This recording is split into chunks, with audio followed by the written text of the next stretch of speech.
اعوذ باللہ من الشیطان الرجیم بسم اللہ الرحمن الرحیم اللہم وفقنا لما تحب وترضى واجعل عاقبۃ امورنا خیرا ولا تکلنا الی انفسنا طرفۃ عین ابدا رب ادخلنی مدخل صدق واخرجنی مخرج صدق واجعل لی من لدنک سلطانا نصیرا۔ محرم الحرام نزدیک آ پہنچا ہے۔ 1447 کا محرم الحرام اور 1446 سال اپنے اختتامی مرحلے میں ہے۔ محرم الحرام کی آمد پر دنیا بھر میں امام حسین علیہ الصلاۃ والسلام کے لیے سوگ منایا جاتا ہے، مجالس برپا ہوتی ہیں اور عزاداری قائم کی جاتی ہے۔ مختلف طریقوں سے مومنین امام حسین علیہ الصلاۃ والسلام کی بارگاہ میں ہدیہ عقیدت پیش کرتے ہیں، احترام پیش کرتے ہیں اور ذکر امام حسین علیہ الصلاۃ والسلام پیش کرتے ہیں اور دنیا کو کربلا کے واقعہ سے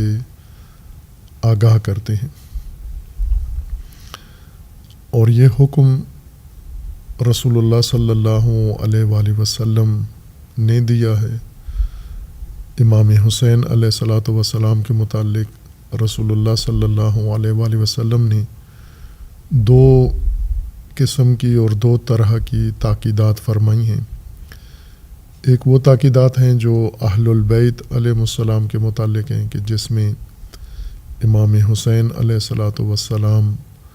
بھی ایک رکن اور ایک فرد اور مصداق کے طور پر اہل البیت علیہ السلام میں شامل ہیں، اور وہ تمام تاکیدات جو اہل البیت کے متعلق ہیں وہ امام حسین علیہ السلام کے بارے میں بھی ہیں۔ اور یہ تاکیدات شیعہ سنی دونوں کتابوں کے اندر موجود ہیں اور مستند ہیں، بعض ان میں سے متواتر ہیں، لیکن رسول اللہ صلی اللہ علیہ وآلہ وسلم نے ان اہل البیت علیہ السلام کے متعلق جو کچھ فرمودات بیان فرمائے ہیں ان سے ہٹ کر امام حسین علیہ الصلاۃ والسلام کے بارے میں خصوصیت کے ساتھ تاکید فرمائی ہے، اور ذکر امام حسین علیہ الصلاۃ والسلام کے متعلق رسول اللہ صلی اللہ علیہ وآلہ وسلم نے تاکید فرمائی ہے۔ متعدد روایات ہیں جو بعض شیعہ سنی دونوں کتابوں میں ہیں روایات میں، اور بعض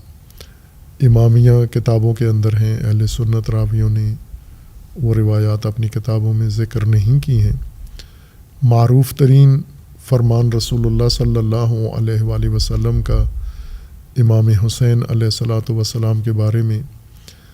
جو کثرت سے تواتر سے نقل کیا جاتا ہے اور شیعہ سنی کتب میں ہے، رسول اللہ کا فرمان ہے کہ حسین منی و انا من حسین، حسین مجھ سے ہے اور میں حسین سے ہوں، جس کی تفسیر میں علماء اہل سنت و علماء امامیہ نے تشریح میں بہت ہی خوبصورت مطالب اور تحلیل و تجزیہ بیان کیا ہے۔ عموماً ذاکرین خطبہ اسے اپنی مجالس کی زینت بھی قرار دیتے ہیں۔ حدیث سے سب آشنا ہیں رسول اللہ کے اس فرمان سے، اور تشریح سے بھی کافی لوگ اس سے واقف ہیں۔ رسول اللہ صلی اللہ علیہ وآلہ وسلم کا ایک اور فرمان امام حسین علیہ الصلاۃ والسلام کے متعلق ہے، ان الحسین مصباح الہدی و سفینۃ النجات، کہ حسین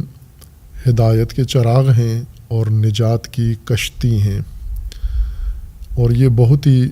جامع و پرمعنی مطلب ہے جو رسول اللہ صلی اللہ علیہ وآلہ وسلم نے اپنے بیٹے کے بارے میں بیان فرمایا ہے کہ ہدایت کے چراغ ہیں اور نجات کی کشتی امت کے لیے، امت محمدی صلی اللہ علیہ وآلہ وسلم کے لیے، امت مسلمہ کے لیے بلکہ تمام انسانیت و تمام بشریت کے لیے ہدایت کا چراغ ہیں اور نجات کی کشتی ہیں۔ اور اسی طرح رسول اللہ صلی اللہ علیہ وآلہ وسلم سے مروی ہے یہ فرمان بھی کہ ان لقتل الحسین، بعض روایات میں ذکر حسین ہے، لذکر الحسین، لیکن بعض میں لقتل الحسین، ان لقتل الحسین حرارتاً، امام حسین علیہ السلام کے قتل یا ذکر میں ایک تڑپ ہے، ایک جوش ہے، ولولہ ہے جو مومنین کے دلوں کو گرماتا ہے اور کبھی بھی ٹھنڈا نہیں ہوگا۔ لا تبرد ابدا، ہمیشہ مومنین کے دلوں کو یہ گرم رکھے گا اور مومنین کو جذبہ دیتا رہے گا اور قیامت تک رہے گا، اور یہ کبھی بھی ٹھنڈا نہیں پڑنے والا۔ اور اس کے علاوہ بھی فرامین ہیں رسول اللہ صلی اللہ علیہ وآلہ وسلم کے سید الشہداء حضرت امام حسین علیہ الصلاۃ والسلام کے متعلق۔ ان فرامین کی روشنی میں تمام امت مسلمہ پر لازم و واجب ہو جاتا ہے امام حسین علیہ السلام کا ذکر بھی، اور امام حسین علیہ السلام کا تذکرہ بھی، اور امام حسین علیہ السلام کا احترام، اور امام حسین علیہ السلام کی شہادت کے متعلق امت کو آگاہی دینا اور خود بھی اس کی طرف متوجہ ہونا۔ اس کے علاوہ اہل البیت علیہ السلام نے فراوان تاکیدات فرمائی ہیں تمام ائمہ ہدیٰ علیہ السلام نے، اور امامیہ کتب میں وہ موجود ہیں، اور بعض اہل سنت نے بھی انہیں اپنی کتابوں میں ذکر کیا ہے۔ چونکہ یہ کثرت سے ہیں یہ روایات امام حسین علیہ السلام کی شان میں، اس لیے اس مختصر عرض میں اور گزارش میں ان کی طرف اشارہ نہیں کرتے۔ تقریباً واقف ہیں لوگ جو تھوڑا سا بھی دھیان اور توجہ رکھتے ہیں اہل البیت کی طرف اور محبت رکھتے ہیں، ان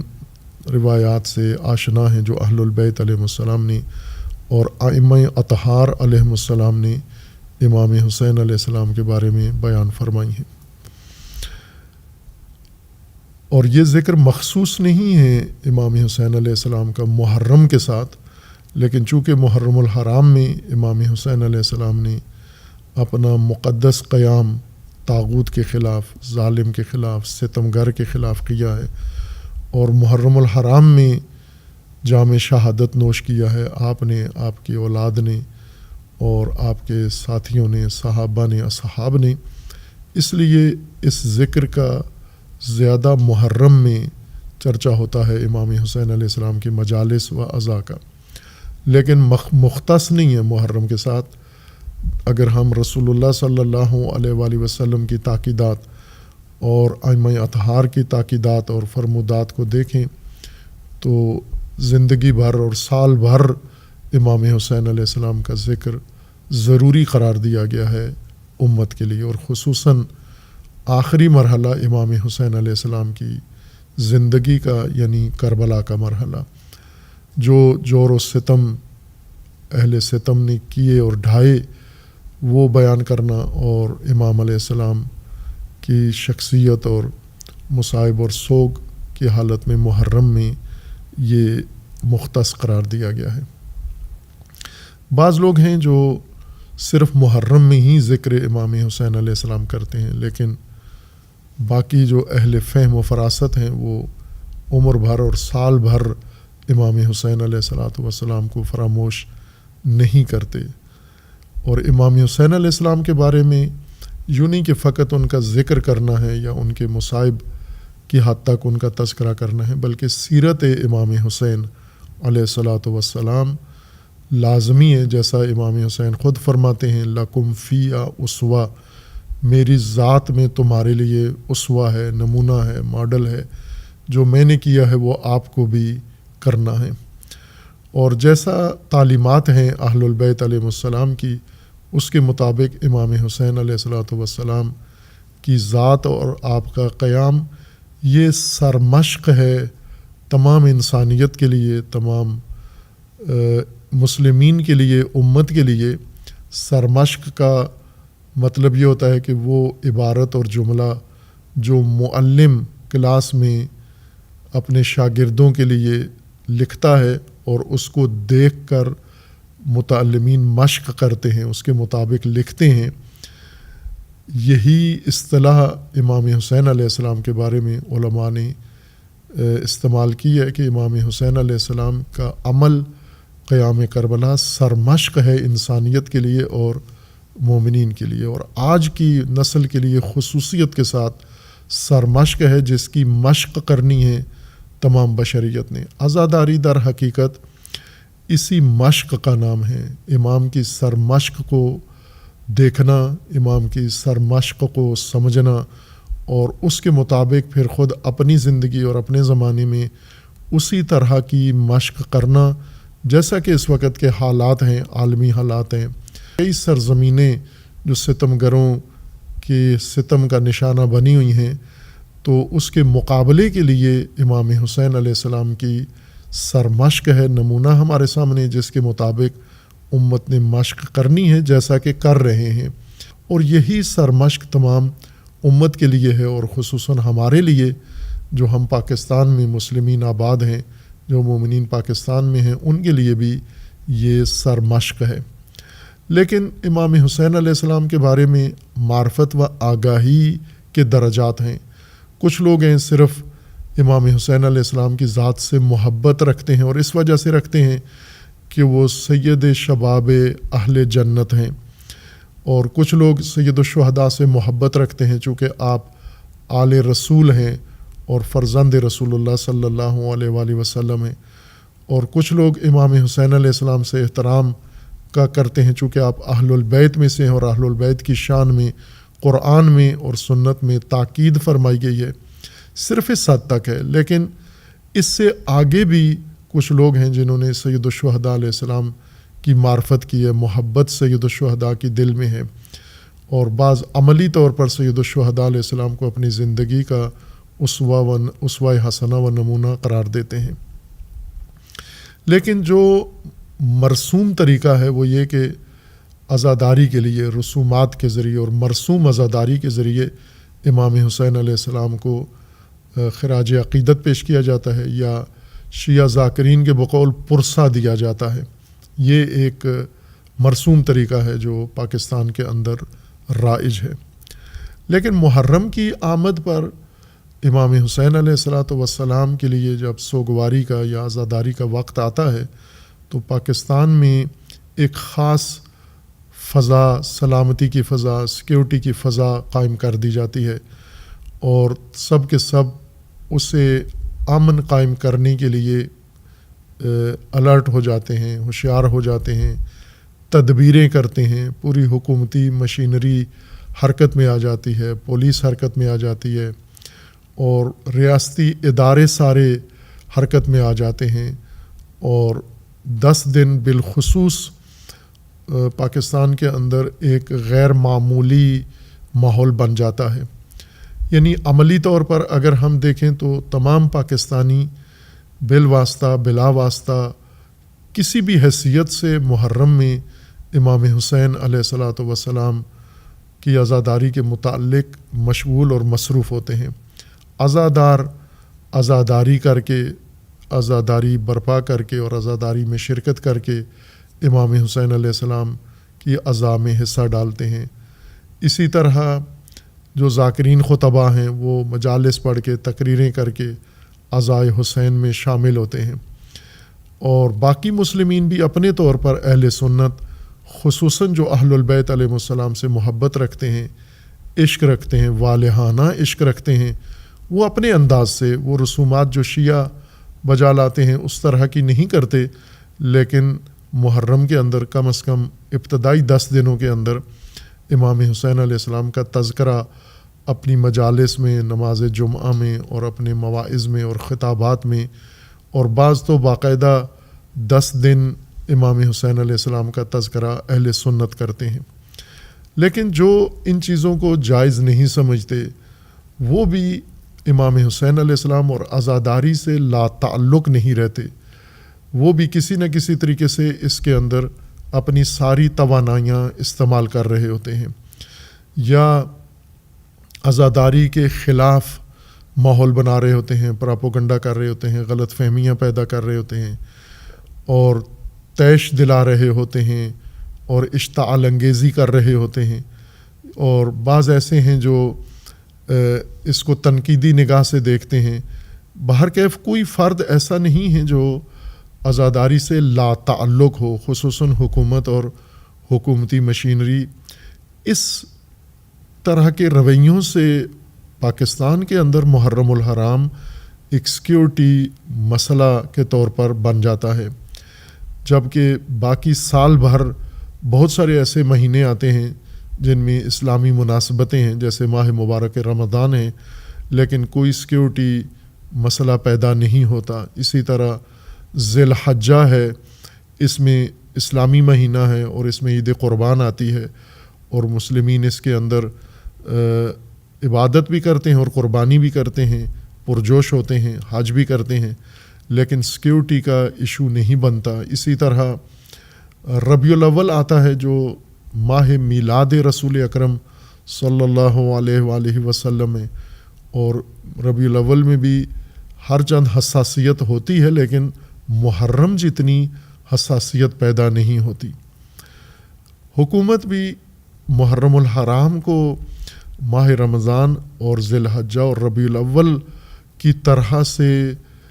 ہینڈل نہیں کرتی، بلکہ محرم کے لیے الگ حکومتی ذہنیت اور حکومتی سوچ ہوتی ہے۔ تمام حکومتیں مختلف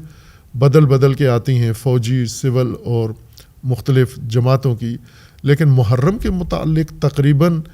ان کی پالیسی ایک ہی ہوتی ہے، بلکہ بعض اوقات حکومت کے سربراہان خود شیعہ ہیں، امام حسین علیہ السلام کے پیروکار، لیکن محرم کے موقع پر جو حالات بنائے جاتے ہیں وہ فرق اس میں کوئی نہیں ہوتا، بلکہ اس کو انتہائی اعلیٰ درجے کا امن و امان کا مسئلہ قرار دیا جاتا ہے۔ یہ ذہنیت کسی لحاظ سے بھی مناسب نہیں ہے۔ اس کو بنانے میں مختلف طبقات کا دخل ہے۔ اس امن و امان کا مسئلہ بنانے میں ایک طبقہ ذاکرین اور خطباء ہیں، ان کی طرف سے غیر ذمہ دارانہ گفتگو، غیر ذمہ دارانہ انداز خطاب اور غیر ذمہ دارانہ باتیں، یہ بھی محرم کو اپنے موضوع سے ہٹا کر، یعنی مقصد امام حسین علیہ الصلاۃ والسلام، ذکر امام حسین علیہ الصلاۃ والسلام اور عقیدت و احترام امام حسین علیہ السلام کا اور سوگواری سے ہٹا کر اس کو امن و امان کی طرف لے جاتے ہیں۔ ایسے ہیں، موجود ہیں خطباء اور ذاکرین جو یہ کام کرتے ہیں۔ ایک تو ان کا حصہ ہے۔ دوسرا حصہ بڑا مخالفین کا ہے، جو اہل البیت علیہ السلام سے بغض رکھتے ہیں اور ناسبی کہلاتے ہیں اور تکفیری کہلاتے ہیں، جو اپنی غلط سوچ کے مطابق اپنے علاوہ تمام مسلمانوں کو کافر قرار دیتے ہیں، جن کے متعلق ریاست نے ابھی اچھا عنوان ان کو دیا ہے کہ یہ خوارج ہیں۔ خوارج جو تمام اپنے علاوہ تمام مسلمانوں کو کافر اور واجب القتل کافر قرار دیتے ہیں، جیسا کہ دہشت گرد ہیں یا طالبان، جن کو ریاست نے باقاعدہ طور پر دہشت گرد قرار دیا۔ لیکن یہ طالبان نظریاتی طور پر، طالبان مسلح ہو کر جنگ کرنے شروع کیا ہے تو یہ خوارج اور دہشت گرد ہیں، لیکن نظریاتی طور پر وہ جو طالبان میں نہیں ہیں، جن کے ہاتھ میں بندوقیں نہیں ہیں، سوچ ان کی بھی یہی ہے کہ وہ بھی اپنے علاوہ کسی کو مسلمان نہیں گردانتے اور اپنے علاوہ سب کو کافر قرار دیتے ہیں اور اپنی سوچ دوسروں پر مسلط کرنا چاہتے ہیں۔ اہل البیت علیہ السلام کے متعلق خصوصاً ان کے دلوں کے اندر نہایت بغض ہوتا ہے اور اس کے اندر محرم میں شدت آ جاتی ہے، اور خصوصاً شیعہ کی تکفیر کرتے ہیں۔ یہ بھی محرم کو بجائے عزاداری، سوگواری، احترام اور عقیدت اور مقصد امام حسین علیہ السلام کو سمجھنے کے بجائے محرم کو امن و امان کا موضوع بنا لیتے ہیں۔ حکومت کی طرف سے جو انتظام کیا جاتا ہے وہ زیادہ تر ذاکروں، خطیبوں اور عزاداروں کو کنٹرول کرنے میں کوشش ہوتی ہے کہ ان کی طرف سے ناامنی کا کوئی موضوع پیدا نہ کیا جائے، اور یہ درست بات ہے، ایسا ہی ہونا چاہیے کہ محرم الحرام میں سب سے بڑی ذمہ داری شیعہ کے اوپر عائد ہوتی ہے، چونکہ یہ اپنے آپ کو محرم کا متولی اور امام حسین علیہ الصلاۃ والسلام کے راستے کا پیروکار کہتے ہیں۔ اس لیے محرم کا احترام ان سب کے لیے لازم ہوتا ہے۔ سب سے پہلے عزاداروں پر، بانیان مجالس اور جو عزاداری میں شریک ہوتے ہیں، اور اسی طرح ذاکرین و خطباء و علماء پر واجب ہے کہ وہ محرم کا احترام اور حرمت محفوظ رکھیں، چونکہ محرم کا نام ہی حرمت والا مہینہ ہے، یعنی جس کی حرمت ہے، اور یہ حرمت کربلا سے شروع نہیں ہوتی بلکہ اسلام سے شروع ہوتی ہے، جب سے اسلام آغاز ہوا ہے، بلکہ اسلام سے پہلے سے حرمت محرم اعراب کے اندر رائج تھی، اور پھر اسلام آیا اور اسلام نے حرمت محرم کو جاری رکھا، تصدیق کی، تائید کی، اور پھر اس کے بعد محرم خصوصاً اس کو جو اہمیت ملی وہ امام حسین علیہ الصلاۃ والسلام کے قیام اور امام حسین علیہ السلام کی شہادت اور امام حسین علیہ السلام کے اس ایثار و مبارزہ سے ملی ہے۔ تو اس کا احترام سب سے پہلے انہی پر ہے جو اپنے آپ کو محرم کا متولی سمجھتے ہیں، محرم کا وارث سمجھتے ہیں، یعنی عزادار خصوصاً منحصر نہیں ہے شیعوں کے اندر، عزادار امت اسلامی ہوتی ہے، اہل سنت کا ایک کثیر طبقہ عزادار ہوتا ہے، اور وہ سوگوار ہوتا ہے، اور وہ مجالس کرتے ہیں، اور سارے لوگ جانتے ہیں پاکستان میں رہنے والے کہ عزاداری میں اہل سنت کا بہت بڑا حصہ تھا اور ابھی بھی ہے۔ ابھی بھی کئی جلوس جن میں شیعہ عزادار شریک ہوتے ہیں، وہاں پر سبیلیں اہل سنت کی ہوتی ہیں، یا عزاداری کے جلوسوں کے لائسنس NOC اہل سنت کے نام پر ہیں ابھی تک، اور اہل سنت برابر کے اس میں شریک تھے۔ یہ 80 اور 90 کی دہائی میں، 1980 اور 1990 کی دہائی میں افغان جنگ کے نتیجے میں اور پاکستان کے اندر جس قسم کا اقتدار تھا، وہاں سے فرقہ وارانہ فضا میں تبدیل کر کے اور محرم کو فرقہ واریت کا مہینہ قرار دیا گیا، امن و امان کا مہینہ قرار دیا گیا، اور پھر نہ چاہتے ہوئے بعض لوگ اس کا حصہ بن گئے اور اس میں کود گئے۔ اس لیے پہلا فریضہ احترام کا محرم کا وہ شیعہ علماء، شیعہ قیادت، شیعہ ذاکرین، شیعہ خطباء اور شیعہ عزاداروں پر عائد ہوتا ہے، اور اسی طرح اہل سنت خطباء اور اہل سنت عزادار اور اہل سنت سوگوار جو اپنے آپ کو محرم کا وارث سمجھتے ہیں اور متولی سمجھتے ہیں کہ بہت عظیم کام کرتے ہیں سوگواری امام حسین علیہ السلام کی برپا کر کے، خواہ وہ شیعہ ہوں یا سنی ہوں، وہ بڑا اپنا اللہ کی بارگاہ میں اپنے اجر کا بڑا عظیم توشہ فراہم کرتے ہیں اپنے لیے۔ اس کے بعد دوسرا جو طبقہ ہے جس کو زیادہ توجہ کی ضرورت ہے، وہ جو عزاداری کو جائز نہیں سمجھتے، عزاداری کے مخالف ہیں، یہ عموماً محرم آنے پر زیادہ طیش میں آ جاتے ہیں، جوش میں آ جاتے ہیں، اور ان کا بغض زیادہ پھٹ پڑتا ہے، اور مختلف فضا بناتے ہیں میڈیا کے ذریعے، سوشل میڈیا کے ذریعے اور دیگر ریگولر میڈیا کے ذریعے یہ کام کرتے ہیں، اپنی مساجد میں اور اپنے مدارس میں اور اپنے خطیبوں کے ذریعے، اور ظاہر ہے کہ یہ اکثریت میں ہیں، زیادہ ہیں یہ طبقہ، اس لیے محرم کے موقع پر یہ زیادہ زہریلے ہو جاتے ہیں، ناسبی، تکفیری یا عزاداری کے مخالف، اور عزاداری کو روکنے کے لیے فضا بناتے ہیں، ماحول بناتے ہیں، جگہ جگہ مشکلات کھڑی کرتے ہیں، اور اپنا اثر رسوخ استعمال کر کے حکومت میں اور انتظامیہ میں رکاوٹیں ڈالتے ہیں۔ ظاہر ہے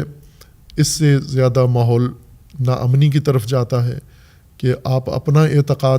ٹھونسنا چاہتے ہیں، آپ چاہتے ہو جس طرح آپ سوچتے ہو سارے مسلمان ایسے ہو جائیں گے، ساری دنیا ایسے ہو جائے، جبکہ ایسا نہیں ہے۔ اسلام کے بارے میں، مسلمانوں کے بارے میں مختلف آراء ہیں، مختلف سلسلے ہیں جو بن چکے ہیں، جو ایک واقعیت ہے کہ متعدد فرقے نہیں ہونے چاہیے، اصولی طور پر نہیں ہونے چاہیے تھے، لیکن واقعیت یہ ہے کہ یہ ہیں ابھی۔ جب ہیں تو اس واقعیت کو مد نظر رکھ کر ہر فرقہ اور ہر سلسلہ جو تعلیمات اس کی ہیں، جو اصول اس کے ہیں، جو رسومات جو کچھ ہے، وہ اپنی حد میں آزادی رکھتا ہے۔ آئین پاکستان خصوصاً آزادی دیتا ہے۔ یہ چند دن پہلے پاکستان سپریم کورٹ سے، بلکہ پاکستان حکومت پاکستان کی طرف سے وزارت مذہبی امور نے دیگر اداروں کے ساتھ مل کر ایک رواداری پالیسی پاکستان کے اندر بنائی ہے، اور وہ مسودہ اور اداروں کو یا شخصیات کو بھیجا گیا ہے، اور ہمیں بھی بھیجا گیا ہے کہ اس پر اپنی رائے دیں۔ ہم نے تحریری طور پر مفصل رائے دی اور مدلل رائے دی ہے اس رواداری کے نئے قانونی اقدام اور نئے عملی اقدام کے بارے میں، اور ظاہر ہے کہ محرم میں ایسے لگتا ہے کہ اس قانون کو اجرا کیا جائے گا، ہر چند اس کو پبلک نہیں کیا گیا ابھی۔ تو وہاں پر بھی ہم نے اس کی نشاندہی کی ہے کہ مذہبی قانون سازی بعض اوقات مذہبی اشتعال انگیزی کا باعث بنتی ہے، چونکہ یہ قانون سازی کسی خاص فرقے یا کسی خاص اقلیت کو دباؤ میں رکھنے کے لیے ہوتی ہے، یا ایک فریق کا عقیدہ یا اس کا نظریہ دوسروں پر ٹھونسنے کے لیے ہوتی ہے، جبکہ آئین پاکستان اجازت دیتا ہے۔ آئین کے متعدد آرٹیکل ہیں اور متعدد دفعات ہیں، آئین کے شقیں ہیں جو پاکستان میں ہر پاکستانی کو اپنی مذہبی آزادی دیتی ہے۔ اور جو سابقہ چیف جسٹس گزرے ہیں ان کے دور میں چونکہ مذہبی کیس ان کے عدالت میں گیا تو اس موقع پر زیادہ یہ چیز ہائی لائٹ ہوئی۔ محترم قاضی فائز عیسیٰ صاحب، انہوں نے قادیانیوں کے متعلق جس کیس کی پیروی کی اور فیصلہ کی اور پھر فیصلے میں تبدیلی کی، اس نے اس آئینی موضوع کو زیادہ اٹھایا۔ چیف جسٹس صاحب نے بھی اور دیگر جو فریق تھے انہوں نے بھی آئین کے اندر مذہبی شقوں کو زیادہ نمایاں طور پر بیان کیا ہے۔ بہرکیف آئین قادیانیوں کے بارے میں جو کہتا ہے وہ ایک واضح چیز ہے، اس میں کوئی ابہام نہیں ہے، لیکن آئین مذہبی آزادی کے بارے میں زیادہ تاکید کرتا ہے، اور جو بھی مذہبی آزادی میں رکاوٹ بنتا ہے وہ آئین توڑ رہا ہے، آئین کا مخالف ہے۔ خواہ مذہبی آزادی حکومت سالب کرے، مذہبی آزادی مخالف فرقہ سالب کرے، مذہبی آزادی کوئی انتظامی ادارہ ریاستی ادارہ سالب کرے، مذہبی ادارہ کوئی تنظیم مذہبی آزادی سالب کرے، یہ سب کا سب آئینی جرم ہیں، اور ان آئینی جرائم کے مرتکب ہوتے ہیں۔ خصوصاً محرم آنے پر یہ فضا متاسفانہ بن جاتی ہے۔ حکومت کو ہمیشہ کے لیے رمضان کی طرح اور ذی الحجہ کی طرح اور ربیع الاول کی طرح محرم کو پرامن رکھنے کے لیے حکومت کو بھی اپنی ذہنیت بدلنے کی ضرورت ہے۔ یہ بات نشاندہی کی جا رہی ہے، توقع نہیں ہے، چونکہ حکومتیں اقتدار میں ہوتی ہیں اور طاقت اور اقتدار میں آئے ہوئے لوگ اپنی ذہنیت نہیں بدلتے، اور اپنی ذہنیت بدلنا اپنی توہین سمجھتے ہیں۔ لیکن ملک کے حق میں، قوم کے حق میں، ریاست کے حق میں اور پاکستانی قوم کے عالمی وقار کے لیے اور پاکستان کے آئندہ نسلوں کے اندر ایک امن و سلامتی اور رواداری کا ماحول بنانے کے لیے یہ ذہنیتیں بدلنے کی ضرورت ہے کہ محرم وہی احترام رکھتا ہے یا بعض دیگر مہینوں سے زیادہ احترام رکھتا ہے، اس لیے اس کا احترام ملحوظ رکھا جائے، نہ کہ امن و امان کا بہانہ قرار دے کر، یعنی امن و امان کے لیے پہلے ناامنی کے محرکات پیدا کیے جائیں، پھر اسی ناامنی کو روکنے کے لیے مزید دباؤ بڑھایا جائے، تو یہ نامناسب انداز ہے۔ پوری دنیا میں عزاداری ہوتی ہے اور وہاں پر ان کو آزادی حاصل ہے۔ ہم آزادی کا دعویٰ کرتے ہیں لیکن عملی طور پر ہندو کو آزادی دینے کے لیے تیار ہیں، سکھ کو آزادی دینے کے لیے تیار ہیں، مسیحیت کو آزادی دینے کے لیے تیار ہیں، لیکن شیعہ کی جب باری آتی ہے تو اس وقت سارے جذباتی اور طیش میں ہو جاتے ہیں، پولیس انتہائی جذباتی ہو جاتی ہے، بعض پولیس افسران بہت ہی نامناسب رویہ اختیار کر لیتے ہیں، اور اس طرح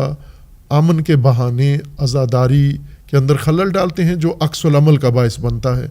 اور جس کی وجہ سے پھر اشتعال انگیزی زیادہ ہوتی ہے۔ ایک کام جو محرم میں ناروا ہوتا ہے اور غلط ہوتا ہے اور حکومت کو اسے روکنا چاہیے. ایک تو ذاکرین و خطبہ ہیں جو مجالس میں آ کر غیر ذمہ دارانہ گفتگو کرتے ہیں، دل آزاری کرتے ہیں، دوسرے فرقوں پر حملے کرتے ہیں، مقدسات کی توہین کرتے ہیں، اہل سنت کے مقدسات کی توہین کرتے ہیں، خلفاء کی کرتے ہیں، امہات المومنین میں سے بعض کی کرتے ہیں، اور صحابہ کی شان میں بعض اوقات گستاخی کرتے ہیں. قلیل ہیں، تھوڑے سے ہیں، سارے نہیں ہیں. یہ غلط فہمی ہے لوگوں کو، اور غلط بات ہے کہ سارے ذاکرین و سارے خطبہ یہ توہین کرتے ہیں. ایسا نہیں ہے. چند ایک مخصوص پیڈ لوگ ہیں جو ایک سازش کا حصہ ہیں، جو ایک منصوبے کا حصہ ہیں. پاکستان کے اندر ان کو باقاعدہ سپورٹ کی جاتی ہے مختلف طبقات کی طرف سے، اور عالمی اداروں کی طرف سے ان کو باقاعدہ مدد دی جاتی ہے تاکہ پاکستان کے حالات کو ناامن رکھنے کے لیے فرقہ وارانہ موضوع چھیڑیں، اور محرم پر خصوصاً ایسے خطبہ و ذاکرین جو لوگوں کے علم میں ہیں، کم و بیش سب ہی ان کو جانتے ہیں. میڈیا کا دور ہے اور میڈیا میں سب جانتے ہیں، تمام حکومتی مشینری کو پتہ ہے کہ وہ کون ہیں، اور اسی طرح اہل سنت سب کو پتہ ہے وہ کون ہیں، شیعہ پوری قوم کو پتہ ہے وہ کون لوگ ہیں. لیکن انہیں پابند نہیں کیا جاتا، انہیں ممنوع نہیں قرار دیا جاتا. ان کے لیے باقاعدہ ایک ضلع میں روکا جاتا ہے، دوسرے ضلع میں وہ جا کے کام کر لیتے ہیں اپنا، اور ان کو باقاعدہ حکومتی اراکین کا تحفظ حاصل ہوتا ہے، جو جس کی مثالیں ماضی میں موجود ہیں، جس کی وجہ سے انتہائی کشیدہ حالات پہنچائے اور قریب تھا کہ ایک خانہ جنگی ملک کے اندر شروع ہو جائے. یہ انہی کے ذریعے ہوا، اور انہوں نے وہ لوگ تھے جنہوں نے یہ گستاخی کی، توہین کی، اور پھر حکومتی مشینری نے ان کو راتوں رات پہنچایا مغربی دنیا میں، اور ان کو اپنے اڈوں پہ پہنچایا، MI6 کے پاس پہنچا دیا، چونکہ یہ معمور ہی MI6 کے تھے. اسی طرح سوشل میڈیا کے اوپر کچھ ایسے افراد ہیں، ارکان ہیں، جو شیعہ کا عنوان دھارے ہوئے ہیں، اور ان کا کام سوائے گستاخی کے، بے حرمتی کے، حتاقی کے، توہین کے کوئی اور نہیں ہے. ان کو شیعہ نمائندہ نہ سمجھا جائے. یہ جس طرح ہمارے سپریم قائد، سپریم لیڈر حضرت آیت اللہ العظمیٰ امام خامنئی دامہ ظل العالی نے فرمایا ہے کہ یہ برطانوی شیعہ ہیں، یہ انگلیسی شیعہ ہیں، یہ CIA کے شیعہ ہیں. یہ باقاعدہ شیعہ کے اندر یہ طبقہ بنایا گیا ہے، اور سارا سال یہ کوشش کرتے ہیں مقدسات کی توہین کرنا، بے حرمتی کرنا، گستاخی کرنا، حتاقی کرنا. لیکن ان کے چینل پاکستان میں بند نہیں کیے جاتے، کہیں بھی بند نہیں کیے جاتے. فلسطین کے بارے میں ذرا سی بات کرو، ہم نے فلسطین کا موضوع اٹھایا، ہمارے تمام سوشل میڈیا چینل بند کر دیے گئے، اور جو بھی ہمارا اکاؤنٹ ہوتا ہے اس کو بند کر دیتے ہیں، چونکہ غزہ کی حمایت میں اور فلسطین کی حمایت میں جو بھی بات کرے گا سوشل میڈیا میں، ظاہر ہے پاکستان کا سوشل میڈیا بھی یہ کام کرتا ہے جو اتھارٹی ہے، اور عالمی طور پر بھی یہ کام ہوتا ہے. لیکن جو فرقہ واریت پھیلاتا ہے، جو گستاخی کرتا ہے، جو توہین کرتا ہے، جو بدتمیزی کرتا ہے، اس کا چینل کھلا ہے اور اس کو کوئی روک تھام نہیں ہے. اور یہ سب کے علم میں ہے، بلکہ اس کو مزید بڑھانے کے لیے لوگ اس میں باقاعدہ شامل بھی ہوتے ہیں، اپنا بھی حصہ ڈالتے ہیں اشتعال انگیزی کے طور پر. تو ایک تو یہ طبقہ ہے جو معین ہے، لیکن امن و امان کے نام پر عزاداری بند کرنا، عزاداری پہ پابندیاں لگانا، عزاداروں کے لیے مشکلات کھڑی کرنا، علماء کے لیے اور شیعہ مسلک کے لیے فضا بنانے کے بجائے اگر یہ چند ایک گستاخ روک دو اور ان پر پابندی لگا دو تو سارے ملک میں امن ہو جائے گا. لیکن یہ یک طرفہ ہوگا کہ اگر آپ فقط شیعہ، وہ لوگ جو گستاخی کرتے ہیں شیعہ کے نام پر، میں ان کو شیعہ نہیں کہوں گا، امام خمینی، چونکہ ہم امام خمینی کے پیروکار ہیں، انہوں نے یہ واضح طور پر فتویٰ دیا ہوا ہے کہ جو بھی شیعہ سنی اختلافات کو ہوا دیتا ہے، بھڑکاتا ہے، ابھارتا ہے، یہ نہ شیعہ ہے نہ سنی ہے، یہ استعمار کا ایجنٹ ہے، یہ اسلام دشمنوں کا ایجنٹ ہے. یہ تو ہمارے نزدیک یہ ایجنٹ ہیں. یہ بے شک جو بھی اپنے آپ کو لقب دیتے ہوں، ان کی بات سے پتہ چلے گا کہ یہ شیعہ بھی نہیں ہے، سنی بھی نہیں ہے، بلکہ یہ ایجنٹ ہیں. آج کل کا استعمار و استکبار بھارت ہے، یہ بھارت کے ایجنٹ ہیں. دوسرا طبقہ جس کو کنٹرول کرنے کی ضرورت ہے حکومت کو، عزاداروں کو روکنے کے بجائے، عزاداری روکنے کے بجائے، مجالس کو محدود کرنے کے بجائے اور مجالس پہ دباؤ ڈالنے کے بجائے، دوسرا طبقہ ان گستاخوں کے علاوہ ان سے بھی زیادہ برا طبقہ، ان سے بھی زیادہ بڑا گستاخ طبقہ وہ ہے جو ناسبی اور تکفیری ہیں۔ ان کا ایک بہت ہی نجس اور پلید کام یہ ہے کہ محرم کے موقع پر یہ یزید ملعون کی تعریفیں شروع کر دیتے ہیں، اس کو مسلمانوں کے لیے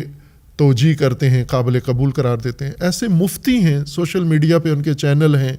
اور وہ یزیدیت کا دفاع شروع کر دیتے ہیں اور بنو امیہ اور ستمگروں کا دفاع شروع کر دیتے ہیں۔ ظاہر ہے یہ اشتعال انگیزی ہے۔ اگر آج ہندوستان پاکستان کے حالات کشیدہ ہیں، دشمنی ہے، پاکستان میں آج جو بھی مودی کی حمایت کرے گا، ہندوستان کا پرچم اٹھائے گا، پاکستان کا دشمن ہے اور پاکستان اس کو غداری کے جرم میں سزائے موت سنا دے گا۔ یہی حالت ہندوستان میں ہے۔ جو بھی پاکستان کا نام لیتا ہے، ہمدردی ظاہر کرتا ہے، تو اسی دشمنانہ ذہنیت کی بنا پر ہندوستان میں مجرم ٹھہرایا جاتا ہے، پکڑ لیا جاتا ہے۔ تو یہ قانون ہے، کامن قانون ہے، عالمی قانون ہے۔ دنیا میں کسی بھی ملک کے خلاف اس ملک کے باشندے اگر اس کے دشمن کے ساتھ دیں گے تو یہ غدار ہوں گے۔ تو امام حسین علیہ السلام جو آل رسول ہیں، جو امام ہیں امت کے، ان کے دشمن کو امیر المومنین کہنا، ان کے دشمن کو علیہ السلام کہنا، ان کے دشمن کو رضی اللہ کہنا اور ان کے دشمن کا جرم صاف کرنے کی کوشش کرنا، یہ وہ پلید کام ہے، یہ وہ منحوس کام ہے پاکستان کے اندر جس کو کھلی چھٹی ہے، اور ان کو کوئی لائسنس کی بھی ضرورت نہیں ہوتی، ان کے ادارے بھی بند نہیں ہوتے، ان کے اوپر کیس بھی نہیں بنتا۔ ہونا تو یہ چاہیے کہ اگر کوئی صحابہ کی توہین کرتا ہے اور خلفاء کی توہین کرتا ہے، امہات المومنین کی توہین کرتا ہے، تو اس کے اوپر ایف آئی آر کٹتی ہے، اس پہ پابندی لگ جاتی ہے۔ لیکن جو یزید کی حمایت کرتا ہے اس پہ کیوں ایف آئی آر نہیں کٹتی؟ مودی کی حمایت پہ ایف آئی آر کٹتی ہے۔ پاکستان دشمنوں کے، جو ابھی مثلا پاکستان کے دشمن دہشت گرد ہیں یا بلوچ جو باغی ہیں، جو بھی ان کی حمایت کرے گا غدار ہوگا، اس پہ ایف آئی آر کٹے گی۔ تو یزید کی حمایت پہ ایف آئی آر کیوں نہیں کٹتی؟ یہ وہ اصل مشکل ہے پاکستان کے اندر کہ ان کو تحفظ حاصل ہے۔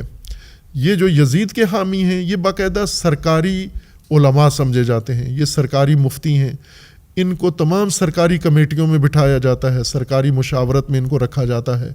ان کو اہمیت دی جاتی ہے اور ان کی حوصلہ افزائی کی جاتی ہے۔ اور یزید کے تعریف پر پاکستان کے قانون میں کوئی دفعہ نہیں ہے۔ مودی کی تعریف پر دفعہ موجود ہے، لیکن اسی طرح دہشت گرد خوارج طالبان کی حمایت پر دفعہ موجود ہے، پکڑ لیں گے آپ کو، لیکن یہاں پر دفعہ موجود نہیں ہے۔ یا سیاسی جماعت، آج کل جو معتوب سیاسی جماعت ہے، اس کی حمایت پر جرم سمجھا جاتا ہے، انہیں پکڑ لیتے ہیں، لیکن یزید کی حمایت پر، بنو امیہ کی حمایت پر اور آل رسول پر ظلم کرنے والوں کی تائید اور حمایت کرنے پر کوئی جرم نہیں ہے۔ ظاہر ہے یہ توقع نہیں ہونی چاہیے کہ محرم الحرام کی آمد پر آپ امام حسین علیہ السلام سے مختص ایام میں توجہ ہٹانے کے لیے فرقہ وارانہ موضوعات شروع کر دیں، ان ایام کو منسوب کرنا شروع کر دیں دیگر شخصیات کے ساتھ، اور اس طرح درار ڈالیں، تقسیم کریں، اور محرم امام حسین کے مقابلے میں آپ دیگر شخصیات کھڑی کر کے اور مسلمانوں کو الجھانا شروع کریں۔ یہی فرقہ واریت ہے۔ اب اس پہ پابندی ہونی چاہیے، حکومت اس کا نوٹس لے اور اس کی اجازت نہ دے ان کو۔ اسی طرح جو یزید کے متعلق سوشل میڈیا میں یا اپنے مسجدوں میں، اپنے جمعہ میں محرم کے دوران خصوصیت کے ساتھ جو مفتی بھی یہ ہذیان بکتے ہیں، ہرزہ سرائی کرتے ہیں، یہ اہل البیت کی توہین ہے۔ یزید کی تعریف رسول اللہ کی توہین ہے، یزید کی تعریف یہ اہل البیت کی توہین ہے، یہ صحابہ کی توہین ہے، یہ دین کی توہین ہے، یہ قرآن کی توہین ہے، اور اس توہین پر حکومت ہماری عموماً اس طرف توجہ نہیں کرتی۔ ظاہر ہے دو طرفہ حکومت امن و امان کے لیے کوشش کرے کہ نہ امام حسین علیہ السلام کے نام پر مقدسات اہل سنت کی توہین کی اجازت دے اور نہ ہی سنیت کے نام پر قاتلین امام حسین علیہ السلام کے تقدس اور تقدیس کی اجازت دے. یہ دونوں جرم قرار دے. اس کے بعد رد عمل نہیں ہوگا. ظاہر ہے صحابہ پر اگر توہین نہیں ہوگی تو رد عمل بھی نہیں ہوگا, اور جب یزید کی تعریف نہیں ہوگی تو رد عمل بھی نہیں ہوگا. یہ بات مسلم ہے کہ کوئی باضمیر انسان اور کوئی باضمیر مسلمان کلمہ گو اور کوئی باضمیر شیعہ کسی صورت میں یزید کی تعریف برداشت نہیں کر سکتا, وہ کوئی بھی کرے. اور پاکستان ایسے لوگوں کو بہت احترام دیتا ہے, عزت دیتا ہے, جنہوں نے عالمی سطح پر یزیدیت کا دفاع کیا ہے اور یزید کا وکیل بنے ہیں, اور پاکستان احترام سے بلائے جاتے ہیں اور انہیں سرکاری مہمان ٹھہرایا جاتا ہے. تو ظاہر ہے کہ ایک طرف سے آپ محرم میں امن و امان کا ماحول بناتے ہو اور ناامنی پیدا کرنے والے تمام عوامل اور محرکات کو مد نظر نہیں رکھتے. اس میں سے کچھ جو شیعہ کی طرف جن کا رخ ہوتا ہے اسے آپ کنٹرول کرتے ہو, شدت دکھاتے ہو, لیکن جو دوسری طرف ہے اس طرف اس کو کنٹرول نہیں کرتے. حقیقت تو یہ ہے کہ امام حسین علیہ السلام شیعہ کی میراث نہیں ہے, مسلمانوں کی بھی نہیں ہے. امام حسین علیہ السلام انسانیت کی میراث ہے, اور آج کے انسان کو اشد ضرورت ہے امام حسین علیہ السلام کی. آج جو ذلت مسلمانوں کے شامل حال ہوئی ہے اور 2 سال سے ہو رہی ہے, جب سے غزہ کی جنگ شروع ہوئی ہے, غزہ شہر مسمار ہو گیا, مٹ گیا, اور ہزاروں شہداء بچے عورتیں شہید ہوئے اور ابھی ہزاروں ملبے کے نیچے دبے ہوئے ہیں. اور ساتھ ہی پھر لبنان پہ ظلم شروع ہوا, ساتھ ہی ایران کے اوپر جفا ہوئی, امریکہ نے حملہ کیا, اسرائیل نے حملہ کیا, اور اس سب کے بارے میں تمام امت اسلامیہ خاموش. تو یہ سب ذلت ہے, یہ ذلت امام حسین علیہ السلام سے دوری کی وجہ سے ہے. اگر امام حسین کو سمجھا ہوتا, عزاداری امام حسین کو سمجھانے کے لیے ہوتی, عزاداری فقط رسموں کے لیے نہ ہوتی, اور عزاداری صرف تجارت کے لیے نہ ہوتی. ایک طبقہ جو محرم کو ناامن کرتا ہے تاجر طبقہ ہے. امام حسین علیہ السلام کے نام پر لاکھوں بلکہ اب ملینز میں چلا گیا ہے اب ان کی فیسیں, اور یہ فیسیں لے کر ناامنی پھیلاتے ہیں. تو اگر فیس لے کر ناامنی نہ بھی پھیلائیں تو فیس لے کر تجارت کرنا, امام حسین کا ذکر بیچنا, یہ خود ایک توہین ہے امام حسین علیہ السلام کی. اور ظاہر ہے کہ حکومت تو اس کے لیے کوئی قانون نہیں بنائے گی, حکومت کو اس سے کوئی سروکار نہیں ہے. یہ تو شیعہ علماء, شیعہ مجتہدین کو اس کے اوپر موقف اختیار کرنا چاہیے کہ محرم میں تجارت پہ پابندی لگائیں. یہ جو ملینز روپے لے کے اور ناامنی پھیلائیں یا نہ پھیلائیں, ہر 2 صورتوں میں یہ تجارت محرم کی بند ہونی چاہیے. اس کو تجارت کا مہینہ نہ قرار دیں, سیزن نہ بنائیں اس کو, اور اس کے اوپر اس طرح خربوں روپیہ ضائع نہ کریں. یہ لوگ جو امام حسین علیہ السلام کا نام بیچتے ہیں, یہ بہت ہی ائمہ کی نگاہ میں سب بدترین مخلوق ہیں. یہ امام حسن عسکری علیہ السلام ان لوگوں کو فرماتے ہیں یہ یزید سے بھی بڑا برا لشکر ہے جو ہمارے کمزور شیعوں کے اوپر پل پڑتا ہے, اور ان کا ایمان بھی ضائع کرتا ہے, اور ان کی آخرت بھی ضائع کرتا ہے, اور ان کی مال بھی ضائع کرتا ہے. تو اگر ائمہ کی تعلیمات کو دیکھیں تو ہمیں یہ تاجر طبقہ, اس کو بھی حوصلہ افزائی نہیں کرنی چاہیے. جو صحابہ کی گستاخی کرتے ہیں, خلفاء امہات المومنین کی,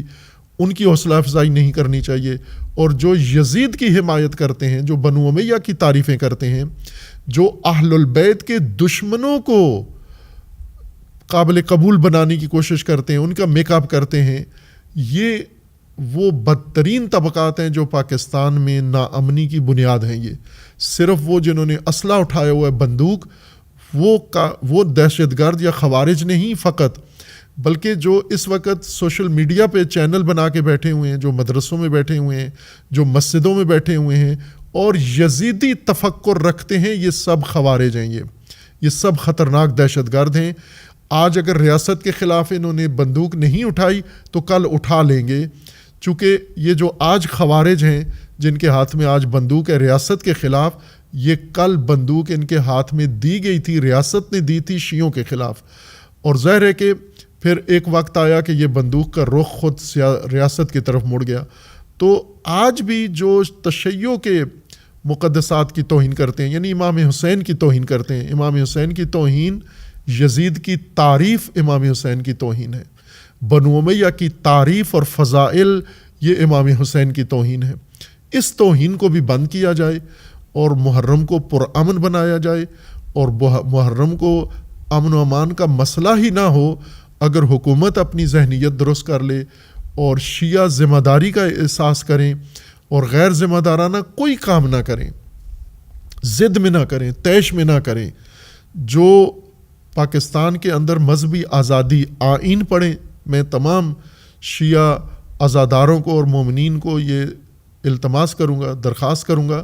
کہ مذہبی آزادی کے بارے میں آئین کا مطالعہ کریں. جو جو آئین آپ کو اختیار دیتا ہے وہ اختیار اپنا آپ قانونی طریقے سے حکومت سے حاصل کریں اور اس اختیار کے مطابق اپنی عزاداری بھی کریں اور باقی مذہبی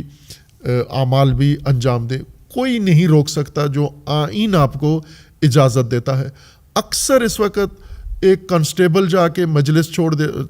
بند کروا دیتا ہے، ایک ایس ایچ او جا کر کسی بھی بہانے سے مجلس رکوا دیتا ہے، گلی کے کسی بندے سے کسی پولیس کے ٹاؤٹ کی شکایت پر عزاداری اور جلوس رکوا دیا جاتا ہے. آئین اگر آپ پڑھیں تو آپ کو پتہ چلے گا کہ پولیس بھی یہ غلطی کر رہی ہے اور گلی کے لوگ بھی غلطی کر رہے ہیں. مذہبی آزادی کسی صورت کسی بہانے سے سلب نہیں کر سکتے. جب تک مذہبی آزادی سے امن عامہ خراب نہ ہوتا ہو اور جب تک مذہبی آزادی سے آئین یا ملک کی سلامتی خطرے میں نہ ہو، مذہبی آزادی مطلقہ حاصل ہے سب کو. اور اب جو حکومت نے نئی پالیسی بنائی ہے جس کا میں نے اشارہ کیا، اس کے اندر رواداری کا ماحول قائم کرنے کے لیے زیادہ تر غیر مسلم اقلیتوں کے دفاع میں تھی وہ پالیسی. تو اس میں ہم نے جو تجویز دی یہ کہ پہلے مسلم اقلیتوں کو تحفظ دیں اور پھر غیر مسلم اقلیتوں کے لیے تحفظ ہوگا. اگر محرم کے اندر مذہبی عزاداری کے متعلق حکومت نمونہ قائم کرے اس وقت، اور پھر اس کے بعد غیر مسلم اقلیتیں خود ہی احساس کریں گی کہ ہمیں بھی آزادی حاصل ہے، صرف قانون سازی یا اجتماعات سے یہ کام حاصل نہیں ہوتا. اس وقت محرم الحرام بہت حساس ہے. اس سال کا بجائے فرقہ واریت میں وقت ضائع کرنے کے، مجالس میں بہت کچھ ضائع ہوتا ہے، سرمایہ ضائع ہوتا ہے، وقت ضائع ہوتا ہے، فرصت ضائع ہوتی ہے، موقع ضائع ہوتا ہے. اس وقت تمام دنیا آمادہ ہوتی ہے امام حسین علیہ السلام کا مقصد و پیغام سمجھنے کے لیے، لیکن ذاکرین خطبہ اس کو غلط رنگ دے کر ضائع کر دیتے ہیں. ظاہر ہے ہزاروں کا مجمع بیٹھا ہوتا ہے، لاکھوں کا مجمع ہوتا ہے اور ان سب کا وقت بھی ضائع ہوتا ہے. اس وقت کو غنیمت سمجھے خطبہ اور ذاکرین، اس وقت کو ضائع نہ کریں. اتنی جمعیت اکٹھا کرنا کسی کے بس میں نہیں ہے. تاریخ میں ثابت ہے کہ کوئی نہیں کر سکتا، نہ سیاسی جماعت یہ کام کر سکتی ہے. کروڑوں روپیہ لگاتے ہیں ایک ریلی نکالنے کے لیے، ایک مظاہرے کے لیے، اور پھر بھی وہ کامیاب نہیں ہوتے. لیکن عزاداری کے جلوسوں میں کوئی دعوت نہیں ہوتی، کوئی ایسا اہتمام نہیں ہوتا. لوگ جذبے کے تحت، محبت کے تحت، عشق امام حسین میں آتے ہیں، اور جن کے پاس آتے ہیں جو ان کے وقت کو مفید بنائیں وہ اسے ضائع کرتے ہیں. بہتر یہ ہے کہ آپ فرقہ وارانہ گفتگو نہ کریں، ناامنی والی کوئی بات نہ کریں، توہین حتاقی والی کوئی بات نہ کریں. آپ کو اگر ممبر پہ بٹھایا گیا ہے تو اس کا یہ مطلب نہیں ہے کہ آپ زبان درازی کریں اور جو من مرضی کریں. اور اسی طرح مقابل میں یزیدیت کو اگر تحفظ دو گے پھر کوئی ضمانت نہیں ہے. پھر اگر یزید کو آپ نے صاف کرنے کی کوشش کی پھر سارے گندے ہو جائیں گے. یہ پرہیز کریں، حکومت روکے، یزیدیوں کو روکے تو رد عمل خود ہی رک جائے گا. یہ کام حکومت کرے. اور دوسرا، ذاکرین و خطبہ وہ بامقصد مجالس پڑھیں، گفتگو کریں. اور اس وقت جو ہماری ملکی صورتحال ہے، ملک ہمارا شدید خطرے میں ہے، ہندوستان کی طرف سے خطرے میں ہے، اسرائیل کی طرف خطرے میں ہے، امریکہ کی جانب سے خطرے میں ہے چونکہ ایٹمی طاقت ہیں، اور ہمارے حکمران انہی خطرناک موذیوں کو، مودیوں کو اور نیتن یہو جیسے موذی کو، ان کو اور ٹرمپ جیسے منحوس انسان کو گولڈ میڈل دینے اور نوبل انعام دینے کے چکر میں ہے، تو ظاہر ہے کہ جب مجرموں کو اب پاکستان کے اندر عزت ملے گی تو پاکستان غیر محفوظ ہوگا۔ ہمارے ذاکرین و خطباء اس صورتحال میں ملکی امن کے لیے، ملکی تحفظ کے لیے، ملک کے مستقبل کے لیے ذمہ دارانہ گفتگو کریں۔ اگر نہیں ہے آپ کے پاس اتنا مواد کہ عموماً نہیں ہوتا، ظاہر ہے تاجر صفت ذاکروں کے پاس، ان کے پاس رٹی رٹائی دوسروں کے کلپ سن کے وہ اپنا مضمون آگے پڑھاتے ہیں، تو اچھے تجزیہ کرنے والے موجود ہیں، ان کا مواد سن کے آپ اپنی مجالس میں قوم کو رہنمائی کریں۔ اور اسی طرح جو عالمی صورتحال ہے اس کو نمایاں کریں، اجاگر کریں کہ کربلا سے تناسب یہ موضوع رکھتا ہے، ہر دوسرا موضوع کربلا سے لا تعلق ہے، کوئی تعلق نہیں ہے کسی بھی موضوع کا، فرقہ واریت کا خصوصاً کربلا سے کوئی تعلق نہیں ہے۔ اور انشاءاللہ ذاکرین و خطباء اس پہلو کو زیادہ نمایاں کریں۔ اور عزاداری ایک تربیت ہے، عزاداری ایک آج کی نسل کی تربیت کا ذریعہ ہے حسینیت سکھانے کے لیے اور حماسہ حسینی میں ان کو آمادہ کرنے کے لیے۔ اس لیے یہ محرم جس طرح جو بھی فرقہ چاہتا ہے اپنے حدود کے اندر ریڈ لائنز کو نظر میں رکھ کر، سرخ لکیروں کو، تو اپنی آزادی کے ساتھ کرے۔ شیعہ اپنے انداز سے محرم کریں، اہل سنت اپنے انداز سے محرم کریں، اور پاکستان میں شیعہ سنی نہیں بلکہ ہندو اور مسیحی بھی عزاداری کرتے ہیں، وہ اپنے انداز سے عزاداری کریں۔ عزاداری کسی کا ٹھیکہ یا کسی کی ملکیت نہیں ہے، نہ امام حسین کسی کی ملکیت ہے، یہ بشریت کا سرمایہ ہے، اور سب امام کی بارگاہ میں اپنا اپنا جو بھی توفیق ہے، جو انداز ہے، جتنی معرفت ہے وہ پیش کریں۔ بس جو بھی امن و امان کی صورتحال بنتی ہے، حکومت کا بہت زور لگتا ہے، بڑا پیسہ لگتا ہے، کروڑوں روپیہ حکومت مختص کرتی ہے 10 دن امن قائم رکھنے کے لیے، لیکن ناامنی کے عوامل اور ناامنی کے اسباب ختم کرنے کے لیے 1 روپیہ خرچ نہیں کرتی۔ وہ ٹی وی چینلز یا وہ سوشل میڈیا یا وہ مفتی، وہ مدرسے، وہ خطبے، وہ نہیں ختم کرتی، صرف آ کر پولیس محاصرہ کر لیتی ہے، جلوس کو امن کا بہانہ قرار دے کر کرفیو نافذ کر دیتے ہیں اور تحفظ کے لیے کرتے ہیں، اچھے کام کے لیے کرتے ہیں، لیکن اس سے زیادہ بہتر یہ ہے، کم خرچہ ہے کہ ہم ناامنی پیدا کرنے والے عناصر کو ہی ختم کر دیں، یعنی نہ وہ ذاکر خطیب ان کو موقع ملے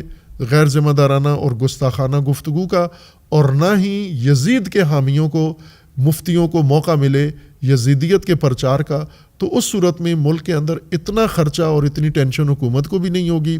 اور تمام مسلمانوں کو عزاداری میں آزادی ہوگی، سب آئیں، جلوسوں میں آئیں، مجالس میں آئیں اور آ کر اپنا ذمہ دارانہ کام کریں۔ اللہ تعالیٰ انشاءاللہ